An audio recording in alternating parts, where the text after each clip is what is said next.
Coucou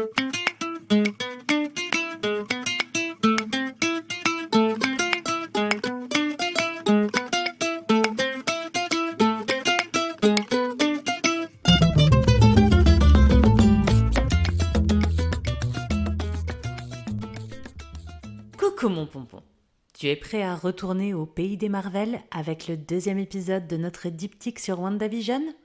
Ouais, calme-toi, foule en délire, fais preuve d'un peu de mesure pour honorer notre personnage du jour, je t'en prie. Alors, déjà, si tu n'as pas écouté l'épisode de la semaine dernière, go et reviens après, même si en vrai tu peux complètement attaquer par celui-là si tu en as envie. Petit rappel du coup, je vais spoiler salement, bien pire que d'hab. Donc si t'as pas envie qu'on te gâche tout le principe de la série susnommée, file et reviens quand t'auras tout bingé, tu verras, c'est très cool. La semaine dernière, on a beaucoup parlé des difficultés de deuil avec Wanda Maximoff. Rassure-toi, il n'en sera pas question ici, ou très peu. Avec Vision, on sera plus dans la légèreté. Et ça tombe très bien, puisque contrôler sa densité est l'un de ses super pouvoirs, dis donc. C'est ce qui lui permet, à sa guise, de passer à travers les murs, de flotter ou d'être solide comme le roc. Faut vraiment que j'arrête avec Nadia, mais c'est trop dur, c'est ma strange addiction, j'en ai peur. Vision, ainsi nommé dans le MCU, mais à l'origine The Vision, traduit en francophonie par La Vision, autant te dire que ça ravit mes racines lorraines, ou ce qu'on appelle tout le monde en mettant la ou le devant son prénom. Ce qui fait donc 1000 fois plus de chances de se mégenrer, mais bon, c'est pas le propos du jour. La Vision, donc, est un robot, un synthézoïde pour être précise, créé initialement et partiellement, j'y reviendrai plus tard, par Ultron. C'est donc un gars qui n'est composé que de logique. C'est ce qui rend son attachement à Wanda si intéressant. Elle qui, nous l'avons vu, n'est qu'un bouillonnement d'émotions. Dans l'épisode de la semaine dernière, je te parlais du fait qu'elle n'a pas su travailler correctement avec sa mémoire et qu'elle trifouille un peu celle des autres au passage. Ce qui l'a menée à s'infliger de revivre, au bout du compte, une deuxième fois la perte de ce qu'elle aime. Vision est tout le contraire. C'est son exploration très particulière de la mémoire pour construire son identité qui va nous intéresser aujourd'hui. Ce questionnement sur ce qui fonde notre individualité, ce qui forge notre personnalité, je t'en avais déjà un peu parlé lors de l'épisode 27 sur Blade Runner. Nous y avions vu que les souvenirs deviennent des expériences émotionnelles qui font entrer les répliquants en pleine humanité. La vision offre une très belle réflexion sur la nuance entre connaissance des données et perception des données.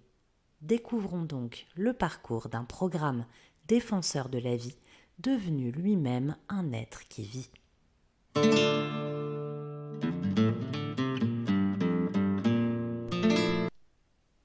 Alors, comme à peu près les 3/4 des gugus dont je te cause dans l'univers des Marvel, comme dans celui des comics d'ailleurs, Vision est loin d'être un héros lisse comme pourrait pourtant le laisser supposer sa nature robotique. Sa neutralité émotionnelle d'origine fait d'ailleurs partie du problème en vérité, puisqu'il a d'abord été créé comme un opposant aux Vengeurs. Et ben oui, encore un qui a fait plusieurs tours du côté des vilains. L'une de ses capacités est de se connecter à n'importe quel système informatique. C'est ainsi qu'il se fond complètement avec le réseau planétaire durant sa période président des Vengeurs. Non mais on se croirait vraiment dans The Boys, je vous jure, des fois il n'y a rien besoin de parodier. En tout cas, ça partait d'une bonne intention, mais forcer l'humanité à la pureté, ça sent vite la grosse dictature en fait, tu vois. Vision finit par le comprendre et se neutralise lui-même. Car en dépit de sa fonction initiale, être une arme, et de ses manières de gros ordinateur d'analyse froide des données, il est différent de son premier créateur, Ultron. Il l'affirme, lui, il croit en la vie. C'est aussi ce qui le différencie d'un Thanos, par exemple, dont on pourrait pourtant rapprocher la démarche de réparation du monde de celle du synthézoïde, comme ça à première vue. Vision est un optimiste. Ça doit être un bug dans le système si vous voulez mon avis. Oh, Captain Diofro, vous êtes pessimiste ? Tu sais, mon pompon, savoir que la tasse que tu as entre les mains est déjà brisée, ça t'empêche pas de recommencer chaque jour à essayer de faire le meilleur thé possible, tu vois. Ultron et Thanos sont misanthropes et pessimistes. La solution à leurs yeux, c'est l'abandon de l'espoir et la méthode de la table rase. Vision croit au sens de la vie, au sens où la nature ira vers le bien par essence. Moi, je crois seulement qu'essayer de faire de son mieux, alors même que c'est inutile, c'est ce qui doit être fait. Mais heureusement que t'as dit qu'il serait léger cet épisode peu cher. Il y en a qui aimeraient bien se détendre un peu le ciboulot dans ce vaisseau. Pas de souci, Kachi, je retourne à la vision et je range la mienne. Donc, pour lui, le monde vaut la peine. Vision est absolument pur. Alors que les autres doutent de lui et craignent qu'il soit encore un outil d'Ultron, il analyse la situation avec son honnêteté pragmatique légendaire et déclare « je vois pas pourquoi vous me feriez confiance. Mais il faut agir. » Et alors même qu'il donne raison aux autres de se méfier, il tend nonchalamment Mjolnir, le marteau que seuls les justes élus peuvent soulever, à tort, comme s'il s'agissait d'une baguette de pain. Bingo, cœur pur démontré et confiance gagnée. Vision fait le choix de l'humanité. Il n'est pas seulement une collection de données, ni le porteur d'une incroyable énergie grâce à la pierre de l'esprit qui orne son front. En tout cas pour le premier Vision. Il est aussi pourvu de bribes mnésiques, initialement de Wonder Man, c'est ce qui lui permet d'avoir accès à une compréhension de l'humanité. Il possède en lui des souvenirs qui ne sont pas les siens. Mais Vision ne se contente pas de ses connaissances. Il veut faire l'expérience de la vie. Il peut d'ailleurs prendre l'apparence d'un humain parfaitement répliqué. Cependant, l'androïde n'a aucun de nos besoins vitaux. Il ne mange pas, il ne respire même pas. En dehors de la vue, c'est le minimum pour un gars nommé Vision, il n'appréhende le monde par aucun de ses capteurs sensoriels. C'est cela qu'il va apprendre avec son amour pour Wanda.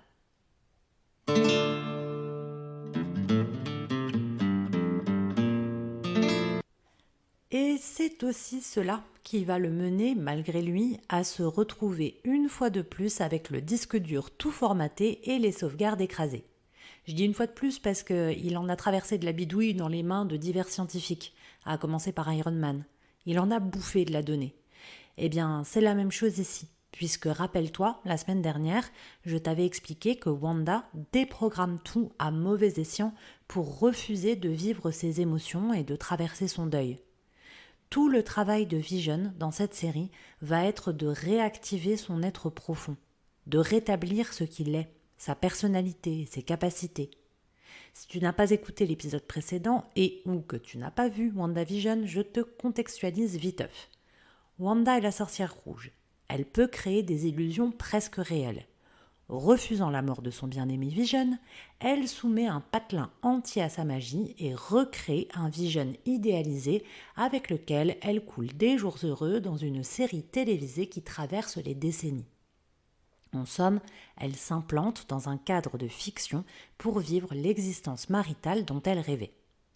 La Vision, qui se trouve prisonnier de cette sorte de boucle, n'est pas l'androïde originel. Il est le fruit de la volonté de Wanda. Il n'a de corps tangible que sous le dôme de cette illusion. Mais dans ce lieu, il a toutes les capacités du héros, son intelligence, sa force, même sa pierre de l'esprit, pourtant détruite. L'analyste qu'il est capte les bugs, les incohérences scénaristiques. Son caractère altruiste, son intérêt à comprendre les humains, lui permettent de recueillir la détresse de ceux que Wanda emprisonne dans son scénario. Petit à petit, il va comprendre qui il est et se dresser avec une tendresse infinie entre celle qu'il aime et le monde qu'elle détruit. Comprends-moi bien, il n'est pas contre elle. L'analyse de ses souvenirs recréés lui permettent non seulement de se retrouver lui-même, mais aussi de savoir qui est Wanda, ce qui fait d'elle une justicière et non un monstre, ce qui fait qu'il l'aime en dépit de sa présumée incapacité structurelle à ressentir. Il redevient alors pleinement aussi celui qu'elle aime, et non plus une simple poupée animée. Toute cette reconquête de l'identité est symbolisée par une scène magnifique du dernier épisode. La Vision, créée par Wanda, se bat contre le Vision blanc recréé à partir du corps inerte du vrai Vision. Tu me suis, mon pompon ? Le WandaVision a une copie de la pierre au front, ce qui lui confère son pouvoir originel. Mais le robot, rebooté par l'armée, est composé des vrais matériaux de l'androïde. Ils stoppent un temps la lutte et s'interrogent tous deux. Qui est légitimement la vraie Vision ?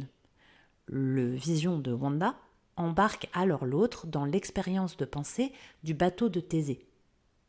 Le bateau fait un si long voyage, il est si souvent réparé, rafistolé, qu'à son retour au port, il n'y a plus un seul bout de bois d'origine. Parallèlement, on imagine que chaque planche remplacée a été récupérée et qu'on a reconstitué entièrement le bateau dans un musée avec ses matériaux initiaux. Lequel est le vrai bateau de Thésée ? Le Vision blanc a la même capacité logique, le même accès aux connaissances que l'autre. Il cède donc volontiers à ce dilemme philosophique. Il en conclut d'abord qu'aucun des deux ne peut être le vrai. Mais très vite se reprend et décide que les deux sont le bateau, car tous deux portent le vécu de l'expérience, gardent des bribes de mémoire du voyage. Le Vision rouge, bon écoutez, j'ai l'impression de faire un épisode sur les Power Rangers. Le Vision rouge, donc, poursuit sa réflexion. Qu'est-ce qui fait l'identité ? Perhaps the rot is the memories.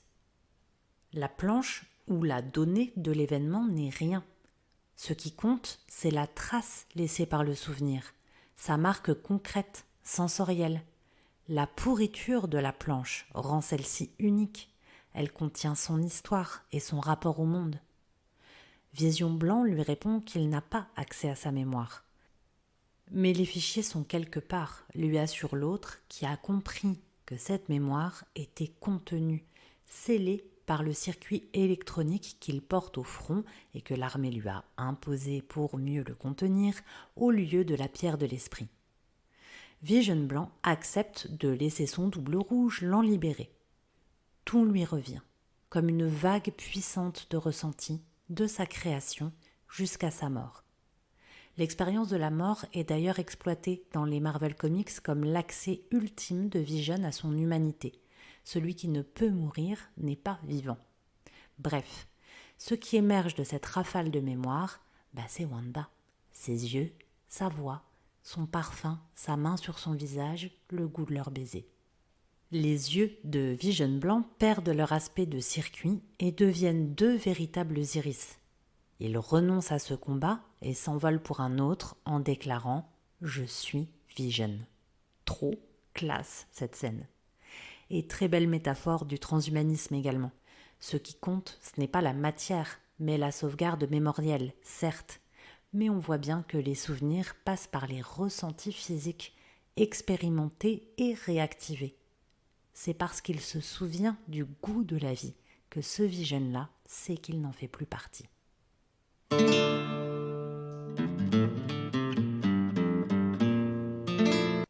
Tu l'auras compris, aujourd'hui nous allons aborder une sophronisation qui est un petit peu la petite sœur de celle qu'on a vue la semaine dernière. Celle qu'on a vue la semaine dernière avec Wanda servait à déprogrammer. Tu te souviens, déprogrammer les trous de mémoire par exemple, à essayer en fait d'enlever le ressenti négatif lié à un souvenir d'échec ou ce genre de choses pour venir le remplacer par des ressentis positifs qui viendront contrer les effets de cette négativité pour que la personne puisse aborder les choses par la suite sans être entravée par cette espèce de boulet mémoriel qui lui revient en permanence. Je t'avais bien rappelé également qu'il ne s'agissait pas du tout de venir effacer les souvenirs. Il s'agissait juste de travailler sur les ressentis dans le présent qu'avaient laissé ces souvenirs. Donc on parle bien de déprogrammer les effets de ces souvenirs négatifs. Ici, on vient réactiver. C'est le terme qui va être utilisé à chaque fois.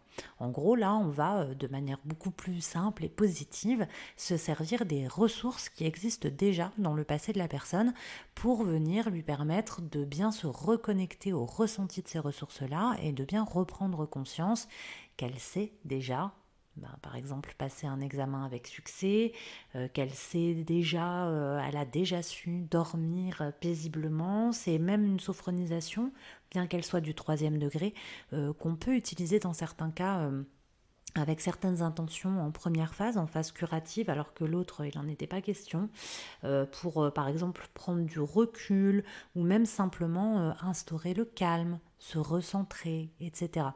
C'est finalement une sophronisation qui a aussi des ressemblances avec celle que je t'avais proposée encore avant, juste avant l'épisode sur Wanda, avec l'épisode d'Ulysse. Je t'avais parlé d'une sophronisation du 1er degré, cette fois-ci qu'on appelle la SPR, une sophroperception relaxative, où il s'agissait de bien reprendre conscience de son rapport aux 5 sens et à ses perceptions. Ici, on va partir exactement sur la même base, sauf qu'on va se replonger dans le souvenir positif. Et à chaque fois, on va venir préciser un petit peu les traces de ce souvenir positif, d'abord à travers les perceptions qu'on va venir ancrer profondément, puis on va essayer de retrouver les sensations physiques liées à ce souvenir, et on va venir les ancrer, et enfin on va aller jusqu'aux émotions et on va venir les ancrer. Et puis on va ancrer, c'est-à-dire mettre profondément en soi, graver dans la mémoire du corps comme de l'esprit, ces sensations-là, l'ensemble des ressentis. Donc tu vois, ça ressemble assez fort à ce que Vision fait durant son parcours, puisqu'il apprend à avoir ce rapport sensoriel au monde, il apprend à combler les vides de sa mémoire, puisqu'il n'a que des bribes mnésiques qu'on lui a implantées, entre guillemets. Lui, il vient compléter ça par sa propre expérience. C'est la pourriture sur la planche dont il parle. Alors, c'est pas la plus jolie image, mais elle reste quand même assez parlante, puisque ce qui reste, ça va être son rapport physique à ses expériences du monde qu'il a fini par faire au fur et à mesure de son existence. Et c'est ça qui le rend déjà enclin à choisir l'humanité, c'est aussi ça qui lui fait choisir, en dehors de son extrême logique bien sûr, de ne pas être que pure logique, ce qui pourrait le mener, je te l'ai expliqué tout à l'heure, sur un chemin plus que maléfique. Donc ici, on est bien avec une manière d'utiliser sa mémoire sensorielle extrêmement positive pour amener justement à réussir des choses dans le présent, parce qu'on va les puiser justement dans ce qui nous fonde, dans ce qui fait qu'on est capable de telle et telle chose. Donc c'est une très jolie sophronisation, très positive.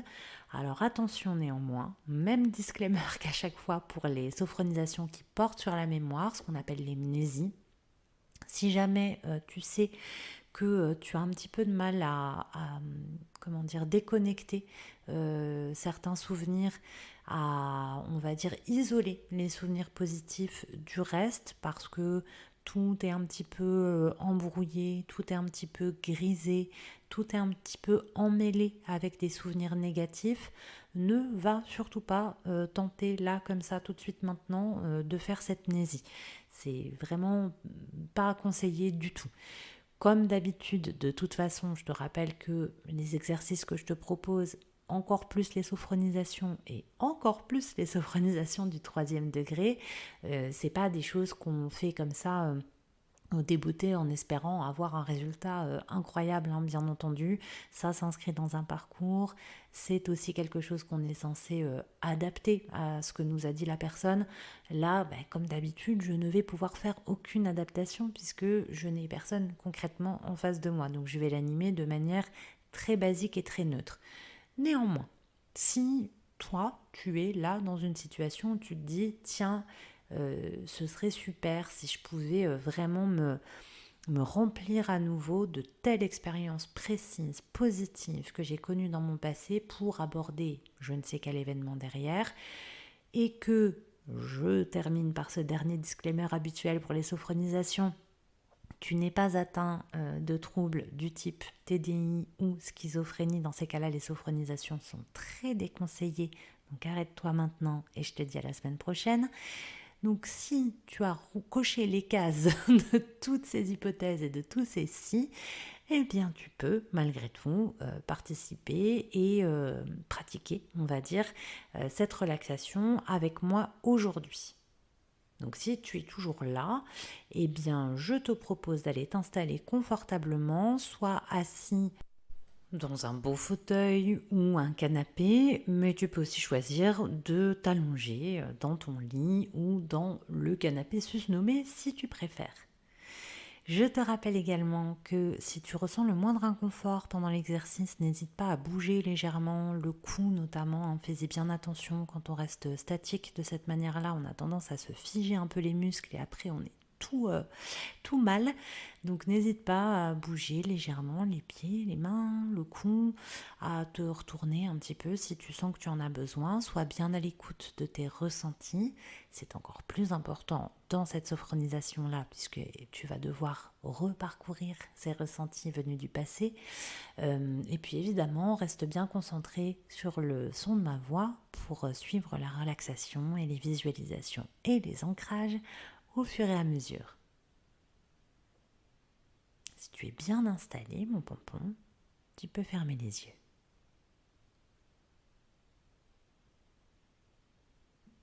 Concentre-toi d'abord sur le haut de ton crâne. Imagine tout ton cuir chevelu s'étirer doucement jusqu'aux oreilles.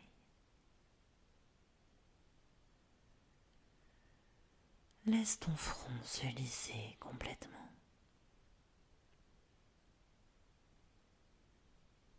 Laisse tes sourcils et tes paupières s'abaisser. Relâche complètement tes yeux derrière les paupières. Détends tes tempes, tes pommettes. Relâche les arêtes de ton nez. Porte toute ton attention à ta respiration. Perçois sa régularité ample.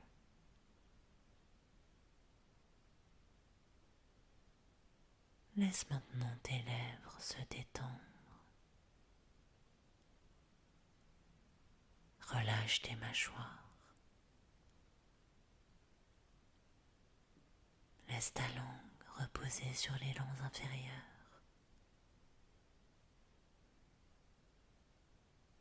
Rappelle-toi que tu peux avaler naturellement à tout moment.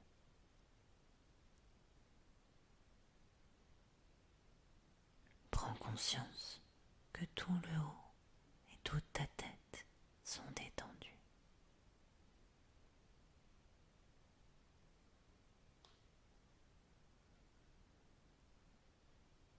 Laisse maintenant cette impression de détente glisser dans ta nuque. Relâche tous les muscles de ton cou.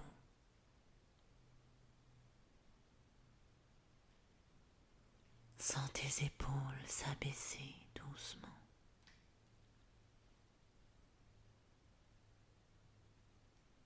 Laisse tes bras s'étirer jusqu'au coude. Sens tes avant-bras lourds, pesants jusqu'aux poignets.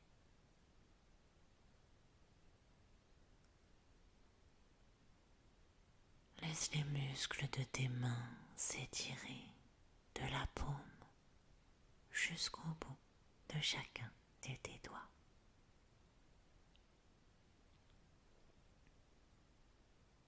Prends conscience que tes membres supérieurs sont complètement relaxés.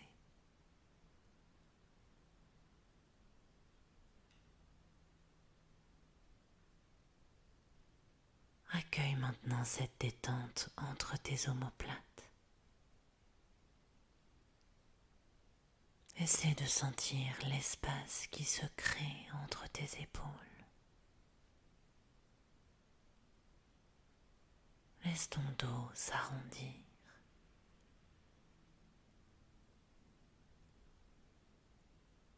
Relâche tes muscles tout le long de la colonne, jusqu'en bas du dos.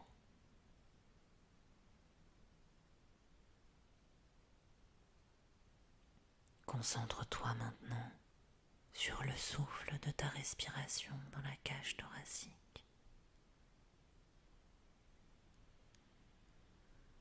Amplifie légèrement les mouvements de ta respiration.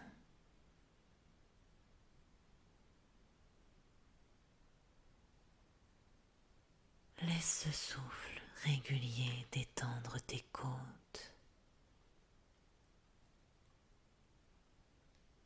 Sens ton torse s'abaisser légèrement.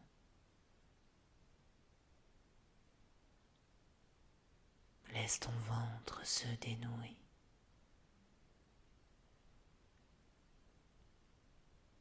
Relâche complètement les hanches, les fessiers.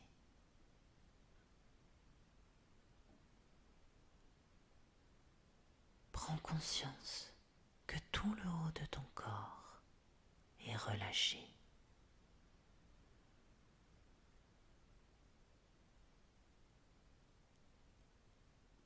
Accueille maintenant cette détente dans tes cuisses. Laisse tes muscles s'assouplir jusqu'aux genoux.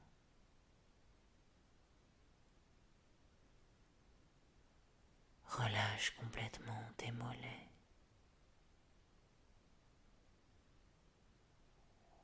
Laisse tes chevilles se relaxer.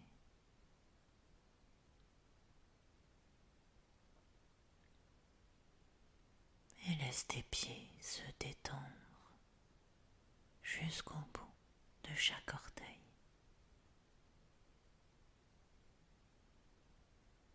Prends conscience que tout le bas de ton corps est détendu.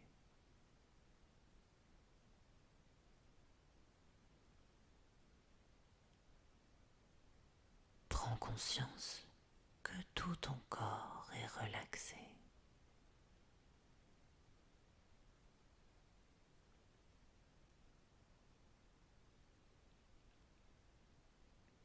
Je te laisse imaginer maintenant ce souvenir positif.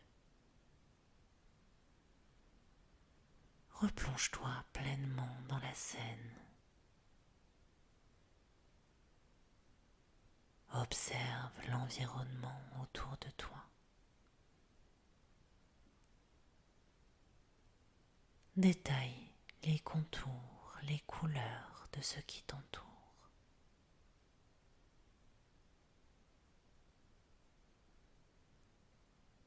Imprègne-toi des sons autour de toi.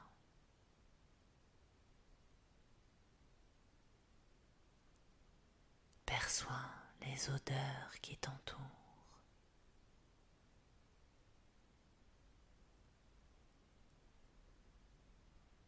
Apprécie la chaleur ou la fraîcheur qui te baigne.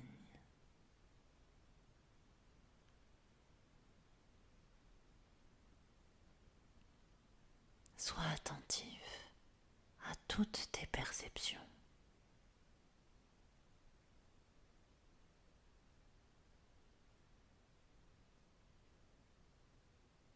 Prends conscience de toutes les perceptions liées à ce souvenir.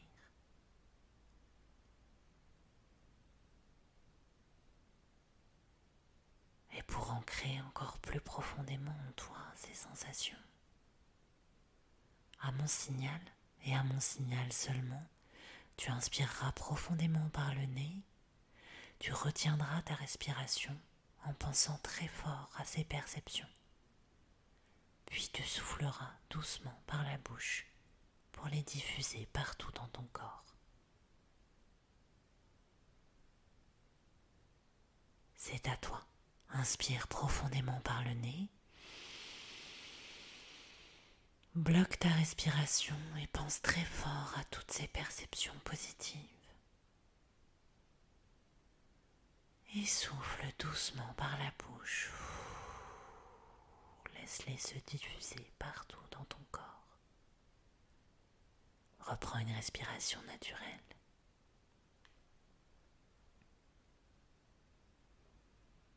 Prends conscience et ancre ces ressentis.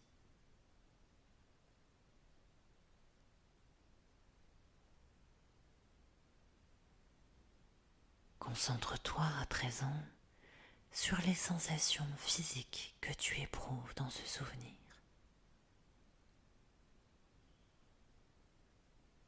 Écoute ton corps s'exprimer.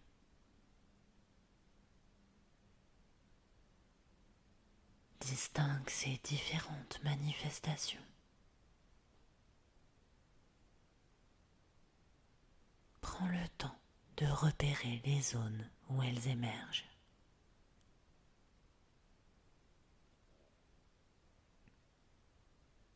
Essaie d'imaginer leur forme,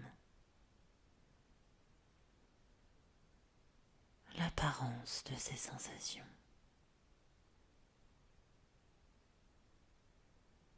Perçois leur intensité. Ressens leur différence.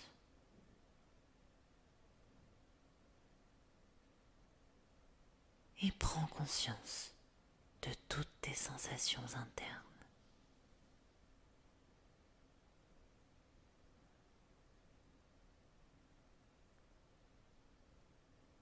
Pour t'imprégner pleinement de ces ressentis internes, comme tout à l'heure, à mon signal, tu inspireras par le nez en gonflant le ventre.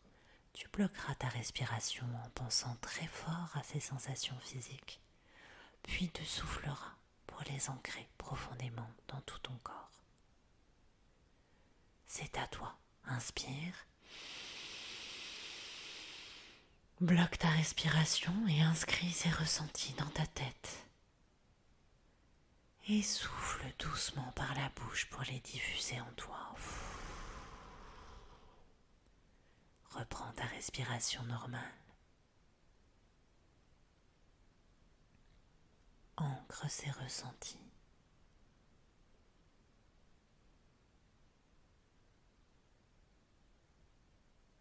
Et concentre-toi maintenant sur tes émotions dans ce souvenir. Laisse-les émerger librement. Accueille-les comme elles viennent, sans jugement, sans contrôle.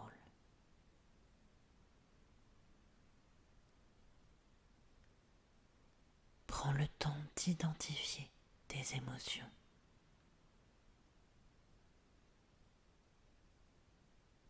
Observe chacune d'elles. Distingue leur intensité.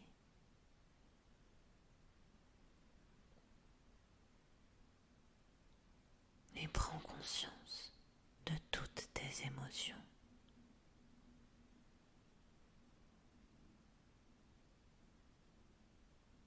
Je te propose à présent d'intégrer profondément ces émotions. Pour cela, comme tout à l'heure, à mon signal, tu inspireras profondément par le nez en gonflant le ventre. Tu bloqueras ta respiration en pensant très fort à ces émotions. Puis tu souffleras par le nez doucement pour les diffuser partout dans ton corps. C'est à toi. Inspire par le nez. Retiens ta respiration et inscris ces émotions profondément dans ta tête. Et souffle doucement par la bouche pour les diffuser partout en toi. Reprends ta respiration naturelle. Ancre tes émotions en toi.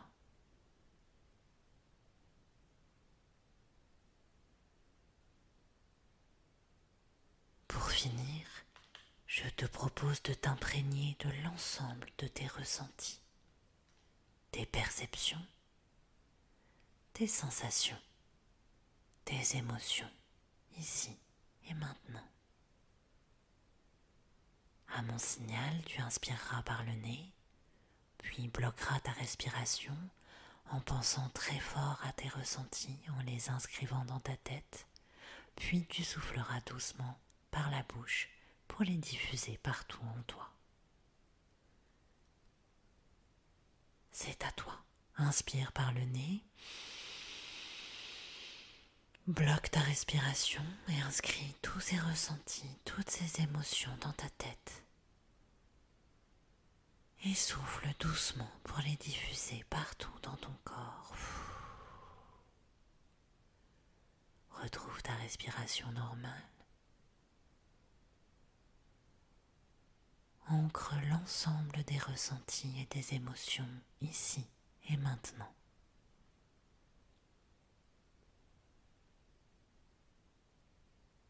Intègre ces sensations.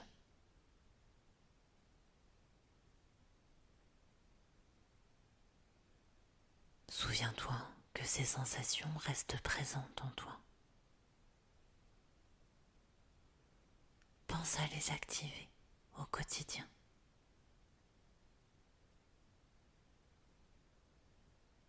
Tu peux reprendre conscience des bruits qui t'entourent à l'extérieur de cette pièce.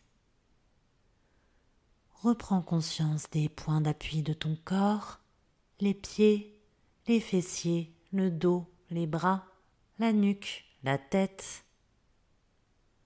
Inspire profondément pour te dynamiser et souffle fort par la bouche. Bouge doucement ta nuque, tes épaules, tes mains, tes jambes, tes pieds. Étire-toi si tu en as envie, bâille si tu en as besoin. Et quand tu seras prêt ou prête, tu pourras ouvrir les yeux. L'exercice est terminé. J'espère que cet épisode t'a plu et je te dis comme d'habitude à lundi prochain et d'ici là, n'oublie pas, respire, baisse tes épaules et relève le menton mon petit pompon.